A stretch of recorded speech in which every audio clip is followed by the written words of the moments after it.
कभी रात में आसमान की तरफ देखकर सोचा है कि वहां ऊपर क्या क्या चल रहा है? देखिए, जल्द ही कुछ बहुत ही कमाल का होने वाला है। हमारा चांद खून की तरह लाल हो जाएगा। सुनने में थोड़ा अजीब लगता है ना? तो सवाल ये उठता है कि आखिर ऐसा होता क्यों है? चलिए, आज मिलकर इस दिलचस्प रहस्य से पर्दा उठाते हैं। जी हाँ, यही वो सवाल है जो आज की हमारी इस पड़ताल का सेंटर पॉइंट है। भाई, हमारा चमकीला सफ़ेद सा दिखने वाला चांद अचानक लाल क्यों हो जाता है? इसका जवाब किसी पुरानी कहानी में नहीं, बल्कि सीधी साधी साइंस में छिपा है। तो चलिए शुरू करते हैं।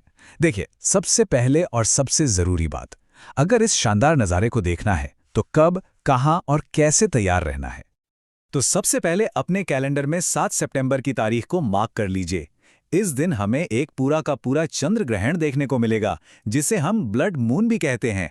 सबसे साफ और बेहतरीन नज़ारा भारत और चीन से दिखेगा। लेकिन हाँ, अगर कोई पूर्वी अफ्रीका या पश्चिमी ऑस्ट्रेलिया में है तो वो भी इस कमाल के आसमानी शो को देख पाएगा। हाँ, पर इसे देखने के लिए समय का ध्यान रखना बहुत ज़रूरी है। देखिए, ग्रहण की शुरुआत तो रात के 8:57 पर ही हो जाएगी, लेकिन जो असली जादू है ना, वो रात 11 बजे शुरू होगा। तभी चांद पूरी तरह से लाल दिखेगा और ये नज़ारा रात 12:22 तक, यानी 1 घंटे से भी ज़्यादा देर तक बना रहेगा। और पता है, सबसे बढ़िया बात क्या है? सूर्य ग्रहण की तरह इस चंद्र ग्रहण को देखने के लिए किसी खास चश्मे या किसी भी तरह के इक्विपमेंट की कोई ज़रूरत नहीं है। ये हमारी आंखों के लिए पूरी तरह से सेफ है। तो बस आराम से आसमान की तरफ देखिए और इस नज़ारे का मज़ा लीजिए।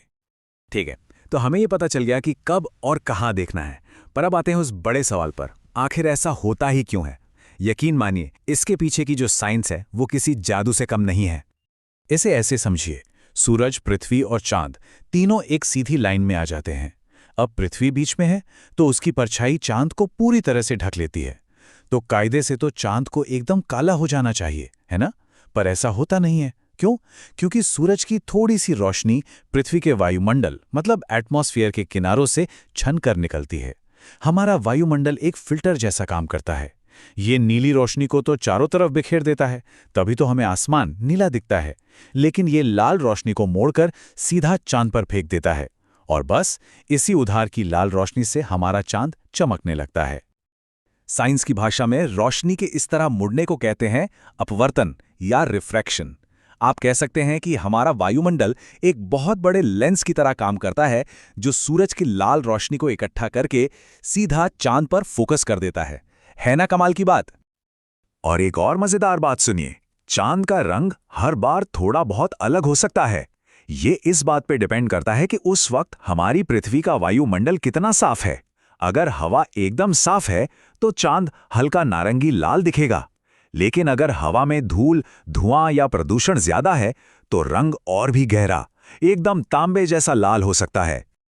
अच्छा, हम सबने सूर्य ग्रहण के बारे में तो सुना ही है, तो मन में ये सवाल आ सकता है कि ये चंद्र ग्रहण उससे अलग कैसे है। चलिए जरा दोनों को आमने सामने रखकर समझते हैं। देखिए, सारा खेल अलाइनमेंट का है, मतलब कौन किसके बीच में है। चंद्र ग्रहण में पृथ्वी सूरज और चांद के बीच आ जाती है, जबकि सूर्य ग्रहण में चांद बीच में आकर सूरज को ही ढक लेता है। इसीलिए सूर्य ग्रहण को सीधे देखना आंखों के लिए खतरनाक होता है। चंद्र ग्रहण हमेशा पूर्णिमा की रात होता है और इसे घंटों तक देखा जा सकता है, वो भी दुनिया के लगभग आधे हिस्से से। वहीं सूर्य ग्रहण कुछ मिनटों का मेहमान होता है और बहुत ही छोटे से इलाके से ही नजर आता है।